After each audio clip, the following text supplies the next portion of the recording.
Hi guys, this is Pragya Singh and welcome back to my channel. जैसा कि आप सभी जानते हैं, हम यूजर डिफाइंड फंक्शंस को पढ़ रहे थे, जिसमें हम मॉडल्स बनाना सीख रहे थे, मॉडल्स को कॉल करना सीख रहे थे। अब गाइस, आज के लेक्चर में हम दो चीजें देखने जा रहे हैं। पहली चीज कि हम अपने मॉड्यूल का नाम किस तरीके से चेंज कर सकते हैं। आज के लेक्चर में गाइस हम यहाँ पे दो चीजें देखने जा रहे हैं। पहली चीज कि हम ये जो हमारा डेटा है, जैसे कि आपने देखा कि ये एक प्रोग्राम बना लिया, अब आपको फंक्शन कॉल करना आ गया कि हमने यहाँ पे ऐड लिखा, जस्ट यहाँ पे ऐड लिखते हैं, जैसे यहाँ पे ऐड लिखते हैं वैसे यहाँ पे ऐड फंक्शन कॉल हो जाता है। हम यहाँ पे आज के वीडियो लेक्चर में देखेंगे क्या ये जो फंक्शन की कॉलिंग है, ये जो फंक्शन की कॉलिंग हो रही है, ये सेम प्रोग्राम में ही हो सकती है, या फिर अगर हम कोई नया प्रोग्राम बनाएं और इस नए प्रोग्राम में चाहे कि हमारा जो डेटा है वो यहाँ से कॉल हो जाए, यानी मैं किसी अन्य प्रोग्राम फाइल के अंदर ये जो डेटा है मेरी पहले बनी हुई फाइल का, इसको मैं इंपोर्ट करना चाहती हूँ। या यूँ कह लीजिए कि जो पहले डेटा मैंने बना रखा है, ये पूरा जो प्रोग्राम मैंने बना रखा है, मैं चाहती हूँ ये मेरी दूसरी फाइल से इंपोर्ट हो जाए, यानी ये पूरा के पूरा डेटा मेरा इस फाइल में आ जाए। यानी जब मैं इस फाइल को रन करूँ तो इसका डेटा यहाँ पर वर्क कर जाए, ताकि मुझे बार बार इस प्रोग्राम को लिखना ना पड़े। जैसे मान लो मेरे को एक प्रोग्राम तो मैंने बना लिया, अब ऐसी प्रोग्राम की आवश्यकता मुझे फिर से पड़ गई किसी अन्य प्रोग्राम में, तो मैं इतनी सारी लाइंस वापिस लिखूंगी क्या? बेटर है कि मैं ऐसी कुछ ट्रिक लगाऊं कि ये पूरा के पूरा डेटा ऑटोमेटिक दूसरे प्रोग्राम में इंपोर्ट हो जाए। ये जब हम डेटा कॉलिंग करेंगे तो किस तरीके से हम इस फाइल को कॉल करेंगे, और इस फाइल को जब हम कॉल करेंगे यहाँ पर, तब हम इसका नेम चेंज करेंगे, यानी इंपोर्ट टाइम पे इसका नेम चेंज करेंगे। तो वो दोनों चीजें कैसे होती हैं, चलिए आइए आज के लेक्चर में हम पढ़ते हैं।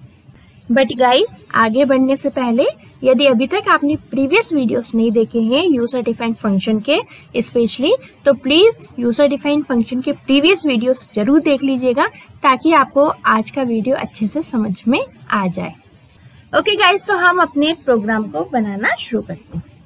ठीक है गाइस, तो ये मैंने न्यू फाइल ओपन की है और मैं यहाँ पे एक फ्रेश प्रोग्राम बनाती हूँ। यहाँ पे एक प्रोग्राम बनाते हैं, इसमें हम क्या करते हैं, यहाँ पे देखते हैं कि फंक्शन कॉलिंग तो आपको आएगी समझ में। ठीक है, तो हम ऐसा करते हैं कि जो वैल्यू हमको ऐड कराती है वो डायरेक्ट लिख देते हैं। ठीक है, जैसे सपोज मुझे कोई दो वैल्यू ऐड करवानी है, जिसमें मुझे 3 और 2 को ऐड कराना है। फिर मुझे कोई दो वैल्यू ऐड करानी है, सपोज मुझे यहाँ पे 5 और 3 को ऐड कराना है। ठीक है, और चलिए एक बार और ले लेते हैं, मुझे थर्ड टाइम फिर से एडिशन कराना है और मुझे यहाँ पे कोई दो वैल्यू 8 और 9 को ले लेती हूँ। ओके, 3 वैल्यू है। ठीक है, मुझे 3 वैल्यूज ऐड करानी है। तो अगर मुझे 3 डिफरेंट वैल्यूज ऐड करानी है, तो अब इसका एक तरीका तो था कि मैं ABCD यहाँ पे ग्लोबल वेरिएबल बनाऊं और उसमें फिर ये क्या, इस तरीके से जो भी डाटा मुझे ऐड कराना है उनको लिख दूं। जैसे मुझे 3 और 2 को ऐड कराना है ना, तो यहाँ पे मैंने 3 लिख दिया। Okay, now B equals to 2 लिख दिया। फिर उस कंडीशन में अगर मैंने यहाँ पे लिख दिया तो फिर मुझे यहाँ पे इस तरीके से डाटा लिखने की आवश्यकता नहीं थी। ठीक है, लेकिन मैंने इस डाटा को ऐसे लिख दिया। आप चाहे तो इस तरीके से भी ABCD के फॉर्म में इस डाटा को लिख सकते थे। ठीक है, मैंने आपको सारे तरीके प्रीवियस वीडियो में अच्छे सिखाए। मैं यहाँ पे डायरेक्ट अपनी वैल्यूज को पास करना चाहती हूँ, एडिशन फंक्शन में इनको ऐड कराना चाहती हूँ। मैं चाहती हूँ कि ये जो 3 और 2 है, ये एक फंक्शन बने ऐड नाम का, और उनके अंदर ये वैल्यूज क्या हो जाए, पास हो जाए। ठीक है, आप सभी जानते हो ये फंक्शन कॉलिंग है। यदि आप इस फंक्शन को नहीं लिखते तो आपका फंक्शन काम ही नहीं करेगा। ठीक है, लेकिन अगर ये कॉलिंग से भी काम नहीं चलेगा, अगर एडिशन के लिए यानी ऐड के लिए कोई फंक्शन यूजर ने लिखा ही नहीं है, यानी यूजर डिफाइन कोई ऐड नाम का फंक्शन बना ही नहीं है, तो ये फंक्शन कॉल ही नहीं करेगा। तो दोनों चीजें जरूरी है। ठीक है, यूजर डिफाइंड फंक्शन होना भी जरूरी है, जिसको कि हम बनाने जा रहे हैं, ऐसे df add इस तरीके से बनाएंगे। तो ये भी होना जरूरी है, इसके अंदर जो भी आप लिखेंगे वो चीज होना जरूरी है, और कॉलिंग भी जरूरी है, दोनों चीजें जरूरी है। ठीक है, तो मुझे इस तरीके से 2 नंबर ऐड कराने, तो मैंने लिख दिए ब्रैकेट्स के अंदर, और मैंने तय कर लिया कि मैं ऐड नाम का कोई फंक्शन बनाने जा रही हूँ। ठीक है, सो यहाँ पे ऐड नाम का एक फंक्शन मैंने बना दिया। अब यहाँ पर मैं क्या करती हूँ, ठीक है, मैंने यहाँ आपको एक बात और बताई थी प्रीवियस वीडियोस में कि जिस तरीके का ये फंक्शन कॉलिंग होती है उसी तरीके का यहाँ पे फंक्शन यूज होता है। तो अगर यहाँ पे कॉलिंग हो रही है फंक्शन 3 और 2, यहाँ पे आप कोई 2 वैल्यूज भेज रहे हो, तो उनको एक्सेप्ट करने के लिए यहाँ पे कोई 2 मेमोरी लोकेशन होना आवश्यक है। तो यहाँ पे मैंने मेमोरी लोकेशन बना दिए, सपोज मेमोरी लोकेशन बना दिए एक बी नाम का और एक डी नाम, किसी भी नाम का आप बना सकते हैं। ठीक है, इसके पहले तो हम क्या कर रहे थे, इसके पहले जो हमने कॉलिंग करवाई थी वो कैसे करवाई थी, ऐसे करवाई थी a = 3 और b = 2, इस तरीके से लिखा था। और फिर यहाँ पे मैंने मेमोरी लोकेशन लिख दिए थे a और b, है ना। तो मैंने बताया था कि जैसे ये ऐड फंक्शन कंपाइलर को मिलेगा तो वो ऐड पर कॉल करेगा और a और b की वैल्यू को रिस्पेक्टेड b और d में ले जाएगा। तो जरूरी नहीं है कि आप यहाँ पे इस तरीके से मेमोरी लोकेशन के अंदर जो डाटा दिया वही मेमोरी लोकेशन यहाँ पे लिखें, आप डायरेक्ट यहाँ पे डाटा भी लिख सकते हो, क्योंकि फाइनली यहाँ से जो a और b से वैल्यू पास होगी, यहाँ से जो वैल्यू पास होगी वो तो 3 और 2 ही हो रही है ना। तो मेमोरी लोकेशन तो पास नहीं हो रही, यानी आपने जो a और b लिखा है वो तो पास नहीं हो रहे ना, उनके अंदर लिखी हुई वैल्यू पास हो रही है। तो पास बेसिकली देखा जाए तो 3, a से वैल्यू 3 पास हो रही है और b से वैल्यू 2 पास होकर d में जा रही है, यही हो रहा है ना। तो यहाँ तो आप इस तरीके से a के अंदर पहले वैल्यू डिफाइन करो, फिर यहाँ पे b लिख दो, या फिर एक सीधा सा तरीका है कि आप यहाँ पे डायरेक्ट 3 और 2 लिख दो। ठीक है, ये भी काम आप कर सकते हो। तो मैंने यहाँ से डायरेक्ट वैल्यू को आप क्या किया है, पास किया है। ठीक है, तो यहाँ से वैल्यू जैसे हमने कॉलिंग की वैसे 3 और 2 पास हुआ किसमें, b और d में। लेकिन अब b और d में पास होने के बाद करना क्या है, कंप्यूटर को बताना होगा ना कि आपको करना क्या है। कंप्यूटर तो वही जानता है जो आप इसको बताते हो, जो आप इसको इंस्ट्रक्शंस देते हो। तो आपने इसको इंस्ट्रक्शंस दे दिए कि तुम क्या करो, b और d के अंदर जो वैल्यू आई इनको जोड़ दो, और जोड़ के उनको एक काम करो, e नाम के मेमोरी लोकेशन में रख दो, इक्वल लगा दो। e के पहले भी इक्वल लग गया, सॉरी, इसको हटा देते हैं, प्रिंट e। ठीक है, e की वैल्यू यहाँ पे क्या हो जाएगी, प्रिंट हो जाएगी। अब मैं यहाँ पे काम करती हूँ, स्पेस बिना मतलब में ज्यादा हो रहा है तो इसको कम कर देती हूँ। अब आप समझ गए इस प्रोग्राम में क्या होगा। मैंने आपको बताया था कंपाइलर सबसे पहले कहाँ जंप करता है, यूजर डिफाइन फंक्शन पे जंप नहीं करता। अगर यूजर डिफाइन फंक्शन को सबसे पहले मिल भी जाता है तो उस यूजर डिफाइन फंक्शन को पाइथन कंपाइलर स्किप कर देता है, और स्किप करके कहाँ जंप करता है, वो अपने मेन प्रोग्राम की फर्स्ट लाइन पर। तो ये मेन प्रोग्राम की फर्स्ट लाइन है, यहाँ पे कंपाइलर जंप करेगा। तो जब वो यहाँ जंप करता है तो वो देखता है कि उसको 3 और 2 वैल्यू ऐड नाम के फंक्शन में पास करनी है। तो कंपाइलर वही करेगा, ऐड नाम का फंक्शन सर्च करेगा कहाँ पर लिखा हुआ है, तो ऐड नाम के फंक्शन पर गया और वहां पे 3 और 2 को b और d में पास कर दिया। फिर यहाँ पे b और d यानी 3 और 2 5 आंसर आया, यानी कि 3 और 2 को जोड़ा।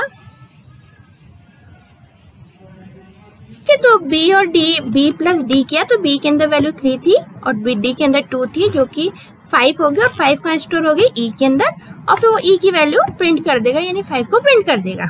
ठीक है, फिर मैंने आपको बताया था कि आपका पाइथन कंपाइलर क्या करता है, यहाँ जब भी उस यूजर डिफाइन फंक्शन में काम पूरा हो जाता है, यानी इंडेंट फॉर्म में काम कंप्लीट हो जाता है, जो भी यूजर डिफाइन फंक्शन के इंडेंट फॉर्म में डाटा लिखा हुआ है ना, तो इंडेंट फॉर्म का काम जैसे कंप्लीट हो जाता है वैसे वो क्या करता है, जंप करता है। और कहाँ जंप करता है, यहाँ से वो प्रीवियसली यानी पहले कहाँ से जंप करके गया था, वो यहाँ से जंप करके गया था ना, तो यहाँ से भी पहले जंप करके गया था, उसकी जस्ट नेक्स्ट लाइन पे वो जंप करता है। ठीक है, यानी पहले जब हमने देखा था तो स्टार्टिंग में सबसे पहले उसने जंप कहाँ से की थी, यहाँ से जंप की, फिर उसने इतना काम पूरा किया, फिर इसके बाद जैसे ही काम खत्म हो जाता है वो यहाँ से जंप पहले करके गया था, उसकी नेक्स्ट लाइन पे आ जाता है, जंप करता है। सेम काम है, यहाँ से फिर समझ गया कि ऐड फंक्शन कॉल हुआ है तो 5 और 3 को लेकर आया, यानी b और d के अंदर 5 और 3 को स्टोर करवाया, फिर यहाँ पे 5 और 3 को जोड़ा, 8 आंसर e के अंदर स्टोर किया और फिर 8 वैल्यू प्रिंट करा दी। सेम चीज उसकी थर्ड टाइम होगी। ठीक है। अब यहाँ तक तो आपको मैं प्रीवियस वीडियो में बहुत अच्छे समझा चुकी थी। आई होप इतना काम आपको अच्छे से समझ में आ गया होगा। जस्ट मैंने एक आपको रिवीजन करवाया है, ठीक है, क्योंकि अब जो हम पढ़ने जा रहे हैं वो इसके आगे है, ठीक है, इसलिए मुझे ये थोड़ा सा रिवाइज करवाना जरूरी था। ओके, सबसे पहले कंट्रोल एस के साथ सेव कर लेते हैं हम अपने प्रोग्राम को। इसको हम इम्पोर्ट करना सीख रहे हैं ना, कि एक फाइल से दूसरी फाइल में डाटा को कैसे इम्पोर्ट करेंगे। तो हम इसका नाम import12 रख देते हैं, ठीक है। आप चाहे तो कुछ भी नाम रख सकते हैं, मेरे को जो समझ में आया मैंने import12 नाम दे दिया है। आपको जो भी पसंद है वो नाम दे देना, लेकिन .py को जरूर यूज करना है, ठीक है। नाउ सेव किया है मैंने अपना प्रोग्राम। ओके, अब अपने प्रोग्राम को रन करती हूँ। तो आप सभी जानते हो रन करने में आंसर 5, 8, 17 मिल रहा है, ठीक है। यदि आप अपने प्रोग्राम को कॉपी पर चलाएंगे तो आपको भी यही आंसर मिल जाएगा। अब बात ये आती है कि ये जो फंक्शन है मैंने एक बार बना दिया। अब मान लीजिए मुझे फिर से एक नई फाइल बनानी है। अब नई फाइल में भी मुझे 2 नंबर के एडिशन का ही प्रोग्राम बनाना है। तो अब मेरे पास एक ऑप्शन तो होता है कि ये जिस तरीके से कोडिंग लिखी थी इस तरीके से कोडिंग में दोबारा लिखूं, ऐड नाम का फंक्शन बनाऊं, यहाँ पे कोई 2 मेमोरी लोकेशन ले लूं, पूरा प्रोग्राम जो है वो नई फाइल पे फिर से लिखूं। एक ऑप्शन तो ये है, तो आराम से मेरा यहाँ पे भी एडिशन का काम हो जाएगा, ठीक है ना। दूसरा हो सकता है कि मैं यहाँ से कॉपी करूँ, यहाँ पेस्ट कर दूं, वो भी ठीक है। लेकिन ऐसा करने से क्या हो रहा है, ऐसा करने से ये हो रहा है ना, अननेसेसरी मेरी कोडिंग्स बढ़ रही है ना। तो जितनी लाइनें मैंने यहाँ लिखी हैं फिर उतनी लाइनें मैं दूसरे पेज पर भी लिखूंगी, दूसरे प्रोग्राम पे भी लिखूंगी। मान लो तीसरी बार फिर जरूरत पड़ गई तो उतनी लाइनें मुझे तीसरे प्रोग्राम में भी लिखनी पड़ेंगी। अब इतने कोडिंग जो है, जैसे आप जो प्रोग्राम बना रहे हैं, बेसिकली हम क्या बनाएंगे, इसका आगे चल के सॉफ्टवेयर बनाते हैं। बेसिकली जो प्रोग्रामिंग सीखने का कंसेप्ट यही होता है कि हम सॉफ्टवेयर को डेवलप करना सीखें। और सॉफ्टवेयर किससे बनता है, प्रोग्रामों के समूह से। तो जैसे ये एक प्रोग्राम हो गया, फिर ये दूसरी प्रोग्राम की फाइल हो गई, फिर ये मान लीजिए तीसरी प्रोग्राम की फाइल हो गई। तो इस तरीके से कई सारे प्रोग्रामों की फाइलों का एक समूह मिलकर के एक सॉफ्टवेयर डेवलप करता है। अब इस तरीके से मैं सॉफ्टवेयर डेवलप करूं जिसमें बार बार सेम कोडिंग कर दूं, तो मेरे सॉफ्टवेयर में जो कोडिंग की लाइन है वो कितनी सारी हो जाएंगी। तो ज्यादा कोडिंग है तो मेमोरी ज्यादा घेरेगी।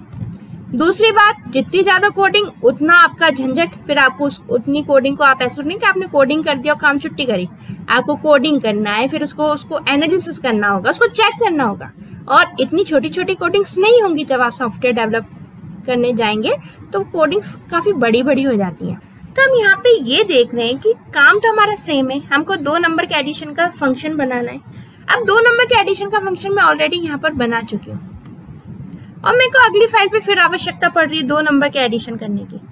तो मैं क्यों ना ऐसा करूं कि इसका जो डाटा है उसको मैं यहाँ पर कॉल कर लूं, ठीक है। अब कैसे कॉल करेंगे, देखिए कैसे हम इसके डाटा को यहाँ पे कॉल कर सकते हैं।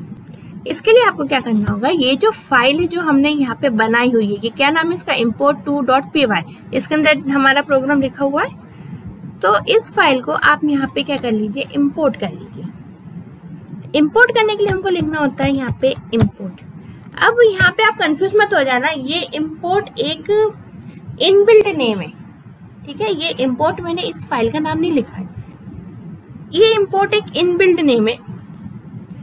तो इम्पोर्ट लिखते हैं और इम्पोर्ट लिखने के बाद हम अपनी फाइल का नाम लिखते हैं, उसको हम कॉल करना चाहते हैं। तो कॉल करने वाली फाइल हमारी कौन सी है, import12, क्योंकि इसका नाम हमने क्या रखा था, import12। ऐसे में थोड़ा सा कंफ्यूजन क्रिएट हो रहा है इम्पोर्ट होते हुए। तो एक काम करती हूँ मैं, इसको तो क्लोज कर देती हूँ मैं। एक काम करती हूँ, सबसे पहले ये फाइल जो है इसको तो कैंसिल करती हूँ क्योंकि दोबारा हमें बनानी है। ये जो import12 नाम दिया है ना, इस नाम को मैं थोड़ा सा चेंज कर देती हूँ। इसका नाम मैं रख देती हूँ सपोज एग्जाम्पल, ठीक है। कोई दिक्कत नहीं, नेम आप कुछ भी रख सकते हो जो भी आपको अच्छा लगे, ठीक है। मैंने इसका नाम रख दिया example.py, आप कुछ और नाम भी रख सकते थे। सेव कर दिया इसको।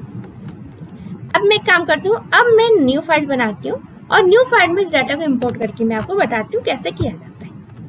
जब न्यू फाइल में हमें पुराने डाटा को इम्पोर्ट करना होता है तो उसके लिए हमको सबसे पहले यहाँ पे कीवर्ड यानी इनबिल्ट नेम जो कि पाइथन में पहले से स्टोर है, इम्पोर्ट नाम का, उसको यहाँ पे लिखना होता है, ठीक है। इम्पोर्ट का मतलब तो आप समझ गए ना, इम्पोर्ट आपने नाम सुना भी होगा, ऐसे कि हमारे देश, जब बाहर के देश से सामान हमारे देश में आता है तो वो चीज क्या कहलाती है, इम्पोर्ट कहलाती है। तो एक हमें यहाँ पे क्या करना है, एक फाइल से दूसरी फाइल में डाटा को लेना है, तो ये चीज क्या कहला रही है, इंपोर्ट। इसलिए इंपोर्ट नाम का कीवर्ड हमने यहाँ पे लिखा है। ये पाइथन में इनबिल्ट नेम है, पहले से ही इंपोर्ट नाम पाइथन फाइल में स्टोर है, ठीक है। तो हमें यहाँ पे इंपोर्ट लिखना होगा। इंपोर्ट लिखने के बाद अब आपको लिखना होगा कौन सी फाइल का डेटा लेना है आपको, यानी इंपोर्ट करना है कौन सी फाइल का।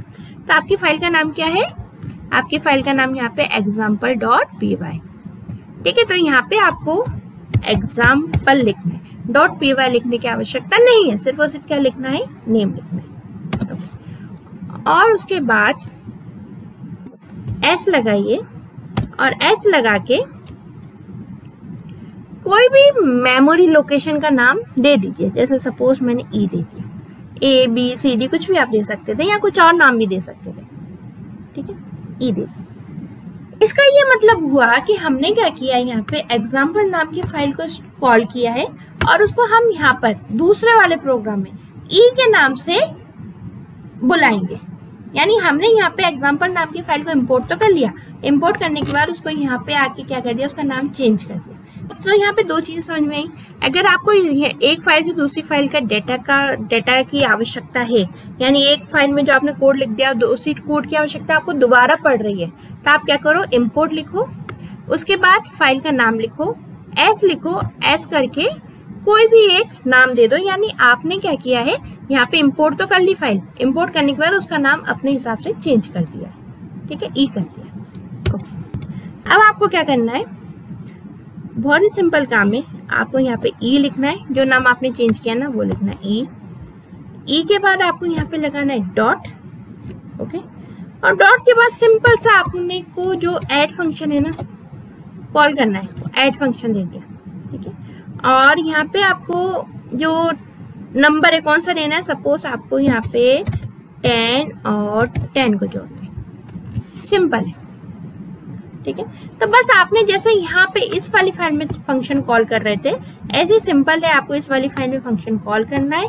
बस क्या करना है आपको, यहाँ पे जो आपने पुरानी फाइल इंपोर्ट करी, यहाँ से यहाँ फाइल इंपोर्ट करी, उसका एक छोटा सा नाम रख दिया और उसी नाम को पहले लिख के डॉट लगा दिया और सिंपल फंक्शन कॉल कर दिया।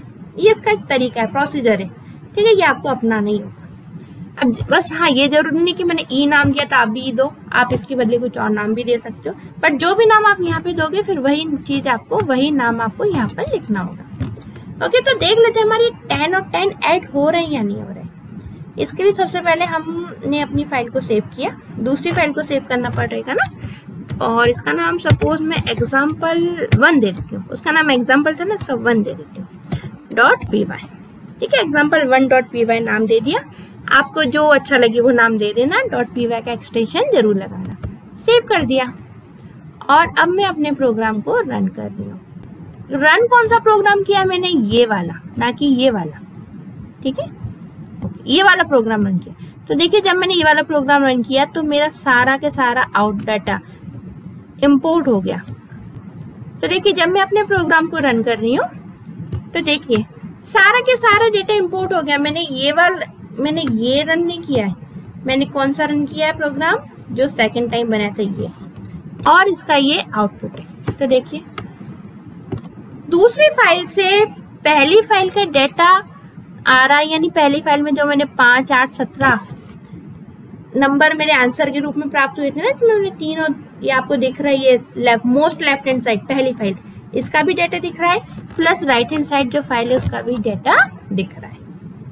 ओके, सो फ्रेंड्स समझ में आया। तो ये जो टेक्निक थी ये थी एक तो इंपोर्ट करना, कि हम एक फाइल से दूसरी फाइल में डेटा कैसे इंपोर्ट कर सकते हैं। दूसरी टेक्निक आपने यहाँ पे सीखी कि हम जो फाइल इंपोर्ट करते हैं उसका नाम किस तरीके से चेंज करते हैं। अब आप कहेंगे कि मैडम जो आपने नेम चेंज किया से एग्जाम्पल SE नाम आपने चेंज किया, क्यों किया? नाम मैंने इसलिए चेंज किया मेरी सुविधा के लिए, कि ताकि मैं अपने हिसाब से एक न्यू नाम रख सकूं और उस नाम से आसानी से अपने प्रोग्राम पे वर्क कर सकूं। तो ऐसा कोई जरूरी नहीं होता कि आपको नेम चेंज करना ही हो, आप बिना नेम चेंज करे, यानी अपने मॉडल का बिना नाम चेंज करे भी वर्क कर सकते हो। पर उसके लिए आपको क्या करना होगा, आपको नाम चेंज नहीं करना है तो आप ये हटा दो, बिल्कुल है ना, एग्जाम्पल तक आगे कर्सर बिल्कुल फाइनल तक ले आए। अब इस कंडीशन में आपको, जैसे आपने ई डॉट एड लिखा था ना, तो बस सिंपल है, यहाँ पे ई ना लिखो, यहाँ पे आप जो भी आपका मॉड्यूल का नाम था ना वो लिख दो, एग्जाम्पल डॉट एड। इससे भी हमारा काम हो जाएगा। तो जरूरी नहीं है कि हम मॉड्यूल का नाम चेंज ही करें, बिना चेंज करे भी हो जाएगा। तो देखिए मैंने सेव किया है, आपके सामने प्रोग्राम रन किया है, देखिए तब भी काम कर रहा है।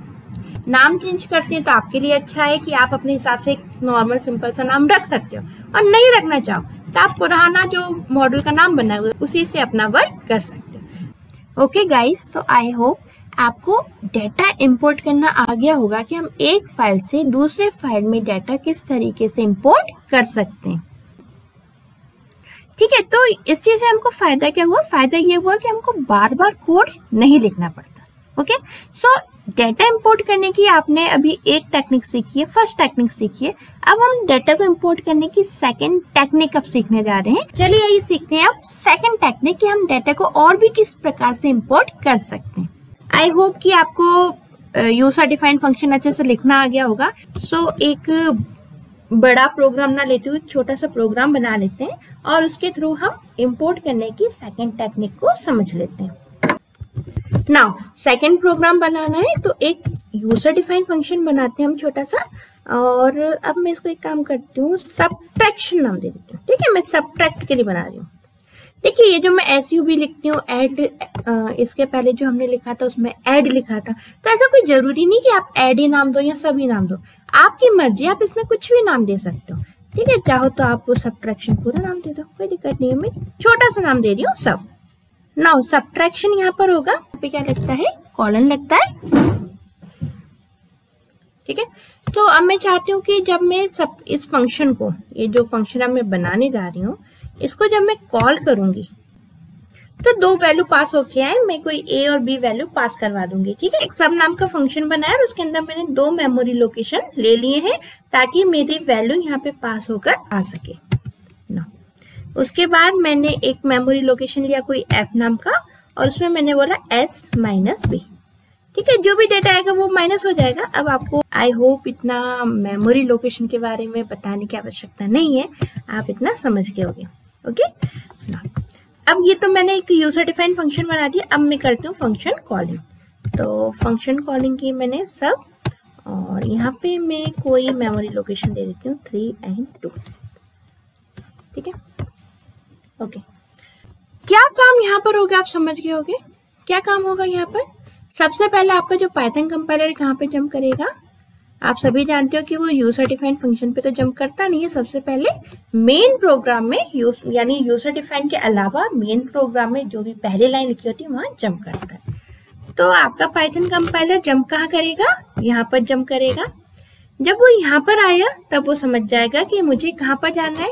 अब मुझे सब नाम के यूजर डिफाइंड फंक्शन पे पहुंचना है, तो सब नाम के यूजर डिफाइंड फंक्शन पे आ जाएगा। और क्या लेकर आएगा वो अपने साथ 3 और 2 वैल्यूज को लेकर आएगा, जिसको कि वो पास कर देगा या कह दें कि स्टोर कर देगा क्रमशः S नाम के लोकेशन में और B नाम के मेमोरी लोकेशन में। ओके नो, फिर जो भी वैल्यू आई 3 और 2 यहाँ पे आके 3 माइनस 2 होगा, आंसर इज 1। ओके, जो कि हमारा F में स्टोर होगा, और उसके बाद हम F की वैल्यू प्रिंट करा देंगे। देख लेते हैं हमारा प्रोग्राम काम कर रहा है या नहीं कर रहा। कंट्रोल S प्रेस किया है, तो first time control S press किया था, आप सभी जानते हो फर्स्ट टाइम में मुझे फाइल को सेव एस करना होता है। ठीक है, फाइल मेरी सेव नहीं है तो मैं सेव एस करूंगी। यहाँ पे मैं नाम दे देती हूँ, यहाँ पे मैं एग्जाम्पल, देखिए यहाँ पे एग्जाम्पल और एग्जाम्पल1 नाम की फाइल पहले से बनी हुई है, तो मैं यहाँ पे example3 नाम दे देती हूँ। ठीक है, जो भी आपकी मर्जी में आप वो नाम दे सकते हो। मैंने यहाँ पे .py दे दिया है। ओके, नाउ अब मैं अपने प्रोग्राम को सेव करती हूँ। सेव करने के बाद अपने प्रोग्राम को सबसे पहले रन करके देखती हूँ। तो देखिए मुझे आंसर यहाँ पे 1 प्राप्त हो रहा है, जो कि अभी हमने देखा था कि हमको 1 आंसर प्राप्त हो जाएगा। 3 माइनस 2 F के अंदर स्टोर हुआ और हमको क्या मिल गया? 1। फाइन। ओके, अब हम ये जो डाटा है, सपोज मैंने एक प्रोग्राम है ये सारा यहाँ पे बना के रख दिया। अब एक नई फाइल है, इसमें भी मुझे सब्ट्रैक्शन की आवश्यकता है कि मेरे कोई दो नंबर है वो सब्ट्रैक्ट हो जाए। नंबर मैं अपने मन से दूंगी, कोई दूसरे नंबर दूंगी, लेकिन वो दोनों नंबर क्या होने चाहिए, सब्ट्रैक्ट होने चाहिए। ठीक है, अब मुझे इस तरीके से कई सारे नंबरों को पे सब्ट्रैक्शन अप्लाई करना है। तो जब मुझे सेम काम कई बार करना है तो सीधी सी बात है, मुझे एक यूजर डिफाइंड फंक्शन तो बनाना ही पड़ेगा, जैसा कि मैंने यहाँ पर बनाया है। ठीक है, तो सेम सिचुएशन जैसा कि अभी हमने वीडियो में देखा कि अगर मैं बार बार सेम कोडिंग को बार बार लिखूंगी अलग अलग अपने प्रोग्राम में, तो मेरी मेमोरी जो है मेरी मेमोरी में जो स्पेस है वो काफी गिर जाएगा, क्योंकि कोडिंग अपनी जगह लेगी, बनाएगी ना, कोडिंग भी तो अपनी जगह बनाएगी, और ये तो प्रोग्रामों का कलेक्शन ही सॉफ्टवेयर बनता है। ठीक है, तो अगर प्रोग्राम के साइज ही बहुत बड़े बने तो सॉफ्टवेयर का साइज ऑटोमेटिक बहुत बड़ा हो जाएगा। ठीक है, और अननेसेसरी हमको बड़ा सॉफ्टवेयर यानी ऐसा सॉफ्टवेयर नहीं बनाना चाहिए इसमें बहुत सारी कोडिंग हो। जितना हो सके उतने कम से कम कोड में हमको अपने काम को कंप्लीट करना आना चाहिए। Fine, okay. तो मैंने जैसे कि अभी प्रोग्राम में बताया, जस्ट जब हम फर्स्ट टेक्निक सीख रहे थे इंपोर्ट करने की, तो मैंने बताया था या तो आपको अब आवश्यकता है तो दोबारा लिखोगे तो कोडिंग बढ़ जाएगी, नहीं लिखना चाहते तो सेकंड ऑप्शन इंपोर्ट कर लो। तो इंपोर्ट करने के लिए जस्ट अभी आपने सीखा, आप क्या लिखते थे, इंपोर्ट, देख लीजिए। और इंपोर्ट के बाद सब नहीं आएगा, इंपोर्ट के बाद क्या आएगा, जो भी आपकी फाइल है उसका नाम एग्जाम्पल, और मैंने जस्ट नई फाइल बनाई है, कौन सी बनाई, example3 नाम की, तो example3 ले लेती हूँ। ठीक है, और जस्ट एक छोटा सा रिवीजन हो जाएगा, और ई है ना, ऐसे मैंने बताया था कि आपको जो भी फाइल है जिसका डेटा चाहिए उसको इंपोर्ट करना होगा, और उसके बाद एज करके आप क्या करते हो, अपना खुद का एक नेम दे सकते हो, जैसा कि मैंने अभी बताया। ठीक है, फिर कॉल करने का तरीका क्या है, कॉल करने का तरीका है कि आप उसमें लिख दो ई डॉट सब। ठीक है, फंक्शन का नेम लिख दो, और अब मुझे कोई दो वैल्यूज और सब्ट्रैक्ट करवानी है, तो यहाँ पे वैल्यूज में लिख देती हूँ 6 और 4। ठीक है, देखते हैं मेरा यहाँ पे 2 आंसर आता है या नहीं आता। वैसे आप सभी जानते हैं 2 आंसर आ जाएगा। सबसे पहले मुझे अपनी इस फाइल को क्या करना होगा, सेव एज करना होगा। ठीक है, फाइल तो जो भी आप बनाओ सबसे पहले आपको उसको सेव एज करना ही होता है। इसका नाम ex3 रख देती हूँ, क्योंकि देखिए ex2 नाम की फाइल ऑलरेडी बनी हुई है, तो मैं 3 रख देती हूँ। आप कुछ भी नाम रख सकते हैं। ठीक है, और .py के एक्सटेंशन से मैंने सेव कर दिया है। ओके, अब मैं अपने प्रोग्राम को रन करती हूँ, तो देखिए मुझे आंसर मिल रहा है बकायदा 1 और 2। ठीक है, तो इसने क्या किया, जितना भी डाटा यहाँ से इसका था वो पूरा के पूरा डाटा इंपोर्ट कर लिया, और अपना भी डाटा उसने बता दिया। अब मैंने अभी आपको जस्ट 2 तरीके बताए, या तो आप इंपोर्ट कर रहे हैं तो अपनी फाइल का नाम लिखिए और उसको फिर इसको एक नई फाइल में छोटा सा नाम दे दीजिए, जैसे मैंने यहाँ पे ई नेम दे दिया है। अगर मैं ई नेम नहीं देना चाहती, तो यदि मैं ई नेम नहीं देना चाहूँ तो फिर मुझे यहाँ पे पूरा अपने प्रोग्राम का नाम लिखना होगा, example3। फाइन, इससे भी काम चल जाएगा। कंट्रोल एस की सहायता से सेव किया, F5 की सहायता से रन किया, देखिए आंसर आ रहा है 1 और 2। समझ में आ रहा है ना, 1 और 2 किसका आंसर आ रहा है। देखिए 1 आंसर तो आपको इसका मिल रहा है। ठीक है, हम एक काम करते हैं, यहाँ पे स्टेटमेंट लिख देते हैं ताकि अच्छे से समझ में आ जाए, है ना। सब्ट्रैक्शन ऑफ 3 और 2 इज, चाहे तो आप फिर ए और बी के मेमोरी लोकेशन भी यहाँ लिख सकते थे 3 और 2 की जगह। ठीक है, तो जो भी आप लिखना चाहो, प्रेफर करना चाहो अपना स्टेटमेंट यहाँ पे आप उसको लिख देना। ठीक है, तो कंट्रोल एस की सहायता से सेव किया है, और F5 की सहायता से मैं अपने प्रोग्राम को रन करती हूँ। तो यहाँ पे आंसर मुझे मिल रहा है सब्ट्रैक्शन ऑफ 3 और 2 इज 1। Okay fine. तो अब मैं इस प्रोग्राम को अपने प्रोग्राम को रन करती हूँ। अब देखिए जब मैं इसको रन करती हूँ तो ये मेरा जो भी मॉड्यूल है ये तो कॉल होगा, इसके साथ साथ यहाँ पे मुझे क्या फायदा मिल जाएगा, मेरा ये मॉड्यूल भी कॉल हो जाएगा, और जो नया मैंने बनाया 2 लाइन में बना दिया वो भी कॉल हो गया। ठीक है, मुझे अननेसेसरी इतनी सारी लाइन्स लिखने की आवश्यकता नहीं है यहाँ पर। तो अब मैंने इसको रन किया है, और देखिए आंसर आ रहा है बकायदा -1। ओके, नाउ अब सेकंड टेक्निक देख लेते हैं कि सेकंड टेक्निक क्या कहती है। सेकंड टेक्निक में आप क्या करते हो, जैसे कि मान लीजिए आप नहीं चाहते ये जो आपको है नेम जो है मॉड्यूल का, ये बार बार लिखना पड़ता है। ये नाम हो सकता है काफी बड़ा हो, है ना, आप उसको बार बार लिखो, बार बार यूज करो। तो इसके लिए एक तो टेक्निक होती है कि आप क्या करो, यहाँ पे मैंने ऐसा आपको बताया कि कोई मेमोरी लोकेशन बना लो नया ई नाम का। अब प्रॉब्लम है कि आपने बना तो लिया, लेकिन फिर आपको हर जगह आपको जो आपने नया मेमोरी लोकेशन बनाए उसको आपको लिखना होगा, यानी मॉड्यूल नेम से ही आपको प्रीवियस फंक्शंस कॉल करने होंगे। Okay fine. अब मैं कुछ ऐसा करना चाहती हूँ जिसमें मुझे ये मॉड्यूल नेम लिखने की आवश्यकता ही नहीं रही, ये जो मेरा झंझट है बिना मतलब में नेम लिखने का वो खत्म हो जाए, चाहे वो मेन प्रोग्राम को जैसे कि एग्जाम्पल3 हो वो, या फिर मेरा खुद का बनाया हुआ, दोनों नहीं लिखना पड़े, ये झंझट मेरा खत्म हो जाए। तो इसके लिए क्या कर सकते हैं, सिर्फ ये जो फर्स्ट लाइन है यहाँ पे थोड़ा सा चेंजेस कर दीजिए। कुछ नहीं करना है, यहाँ पे आपको लिखना है फ्रॉम, ध्यान रखिएगा लाइन फ्रॉम के बाद अब आपको लिखना है प्रोग्राम का नाम, मतलब यहाँ से हमको डाटा कॉल करना है ना उसका नाम, तो हमको डाटा कॉल करना है example3 फाइल से, तो example3 लिख दिया। तो क्या लिखा है मैंने, ध्यान दीजिए, अब मैंने इंपोर्ट नहीं लिखा है, मैंने पहले क्या लिखा है फ्रॉम और फिर अपनी फाइल का नाम। अब इसके बाद मुझे इंपोर्ट तो लिखना ही होगा, लेकिन इंपोर्ट कब लिखूंगी, अब मैं अपनी फाइल के नाम के बाद, है ना। इसके पहले मैंने फाइल के नाम के पहले लिखा था, जस्ट जो फर्स्ट टेक्निक बताई, इस टेक्निक में मुझे फाइल के नाम के बाद इंपोर्ट लिखना है। ओके, और उसके बाद जस्ट एक सिंपल चीज आपको यहाँ पे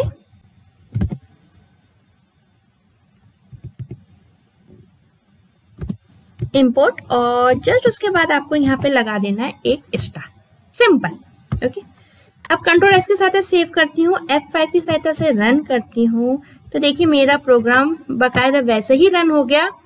और क्या विशेषता इसमें रही कि मुझे अननेसेसरी जो यहाँ झंझट था कि मैं मॉडल का नाम लिखूं, फिर डॉट का यूज करूं, फिर उसके बाद फिर फंक्शन का नाम लिखूं, तो झंझट मेरा खत्म। अब सिर्फ और सिर्फ मैं डायरेक्ट फंक्शन यूज कर सकती हूँ, मुझे अब किसी भी मॉडल के नेम को लिखने की आवश्यकता नहीं है। अब यहाँ पे एक चीज और कर सकते हैं, तो आपने स्टार लगा दिया, यदि आप स्टार नहीं लगाना चाहें तो यहाँ पे जो भी आपका फंक्शन है आप उसका नाम भी लिख सकते हो, वो भी मैंने लिख दिया, तब भी देखिए सेम आंसर आएगा, आंसर में कोई भी चेंजेस नहीं है। ओके फ्रेंड्स, तो ये थी हमारी डेटा इंपोर्ट करने की सेकंड टेक्निक। सबसे पहले आज के लेक्चर में हमने फर्स्ट टेक्निक पढ़ी, थोड़ा सा फर्स्ट टेक्निक का रिवीजन कर लिया एक दूसरे प्रोग्राम के साथ, और फिर उसके साथ सीख ली हमने सेकंड टेक्निक डाटा को इंपोर्ट करने के लिए। रिवीजन इसलिए करवाया ताकि आपका जो पढ़ा हुआ है, जो भी इंपोर्ट करने का आप तरीका पढ़ रहे हो, वो आपका अच्छे से क्लियर हो जाए। ओके फ्रेंड्स, तो आई होप आपने एंजॉय किया होगा, आपको ये लेक्चर समझ में आया होगा। थैंक्स गाइस, मिलते हैं नेक्स्ट वीडियो लेक्चर में, बाय बाय।